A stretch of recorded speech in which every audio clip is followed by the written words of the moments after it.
Chapter 22. At each stage of his imprisonment he had known or seemed to know whereabouts he was in the windowless building. Possibly there were slight differences in the air pressure. The cells where the guards had beaten him were below ground level. The room where he had been interrogated by O'Brien was high up near the roof. This place was many meters underground, as deep down as it was possible to go. It was bigger than most of the cells he had been in, but he hardly noticed his surroundings. All he noticed was that there were two small tables straight in front of him, each covered with green baize. One was only a meter or two from him, the other was further away near the door. He was strapped upright in a chair so tightly that he could move nothing, not even his head. A sort of pad gripped his head from behind, forcing him to look straight in front of him. For a moment he was alone, then the door opened and O'Brien came in. "You asked me once," said O'Brien, "what was in room 101. I told you that you knew the answer already. Everyone knows it. The thing that is in room 101 is the worst thing in the world." The door opened again. A guard came in, carrying something made of wire, a box or basket of some kind. He set it down on the further table. Because of the position in which O'Brien was standing, Winston could not see what the thing was. "The worst thing in the world," said O'Brien, "varies from individual to individual. It may be burial alive, or death by fire, or by drowning, or by impalement, or 50 other deaths. There are cases where it is some quite trivial thing, not even fatal." He had moved a little to one side so that Winston had a better view of the thing on the table. It was an oblong wire cage with a handle on top for carrying it by. Fixed to the front of it was something that looked like a fencing mask, with the concave side outwards. Although it was 3 or 4 meters away from him, he could see that the cage was divided lengthways into 2 compartments, and that there was some kind of creature in each. They were rats. "In your case," said O'Brien, "the worst thing in the world happens to be rats." A sort of premonitory tremor, a fear of he was not certain what, had passed through Winston as soon as he caught his first glimpse of the cage, but at this moment the meaning of the mask-like attachment in front of it suddenly sank into him. His bowels seemed to turn to water. "You can't do that," he cried out in a high, cracked voice. You couldn't, it's impossible." "Do you remember," said O'Brien, "the moment of panic that used to occur in your dreams? There was a wall of blackness in front of you and a roaring sound in your ears. There was something terrible on the other side of the wall. You knew that you knew what it was, but you dared not drag it into the open. It was the rats that were on the other side of the wall."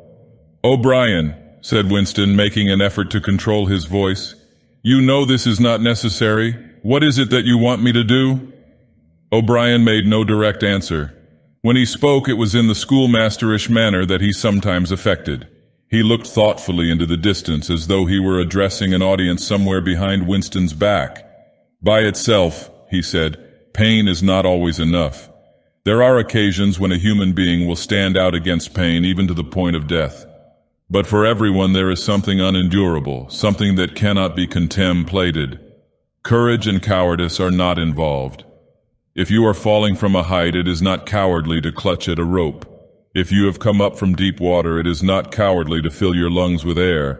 It is merely an instinct which cannot be destroyed. It is the same with the rats. For you, they are unendurable. They are a form of pressure that you cannot withstand. Even if you wish to, you will do what is required of you. But what is it? What is it? How can I do it if I don't know what it is?" O'Brien picked up the cage and brought it across to the nearer table. He set it down carefully on the baize cloth. Winston could hear the blood singing in his ears. He had the feeling of sitting in utter loneliness. He was in the middle of a great empty plain, a flat desert drenched with sunlight, across which all sounds came to him out of immense distances. Yet the cage with the rats was not 2 meters away from him. They were enormous rats. They were at the age when a rat's muzzle grows blunt and fierce and his fur brown instead of gray. "The rat," said O'Brien, still addressing his invisible audience, "although a rodent, is carnivorous. You are aware of that. You will have heard of the things that happen in the poor quarters of this town. In some streets a woman dare not leave her baby alone in the house even for 5 minutes. The rats are certain to attack it. Within quite a small time they will strip it to the bones. They also attack sick or dying people. They show astonishing intelligence in knowing when a human being is helpless.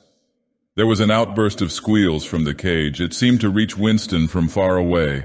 The rats were fighting. They were trying to get at each other through the partition. He heard also a deep groan of despair. That too seemed to come from outside himself. O'Brien picked up the cage and as he did so, pressed something in it. There was a sharp click. Winston made a frantic effort to tear himself loose from the chair. It was hopeless. Every part of him, even his head, was held immovably. O'Brien moved the cage nearer. It was less than a meter from Winston's face. "I have pressed the first lever," said O'Brien. "You understand the construction of this cage. The mask will fit over your head, leaving no exit. When I press this other lever, the door of the cage will slide up. These starving brutes will shoot out of it like bullets. Have you ever seen a rat leap through the air? They will leap onto your face and bore straight into it. Sometimes they attack the eyes first. Sometimes they burrow through the cheeks and devour the tongue." The cage was nearer. It was closing in. Winston heard a succession of shrill cries which appeared to be occurring in the air above his head, but he fought furiously against his panic. To think, even with a split second left, to think was the only hope. Suddenly the foul, musty odor of the brute struck his nostrils. There was a violent convulsion of nausea inside him and he almost lost consciousness.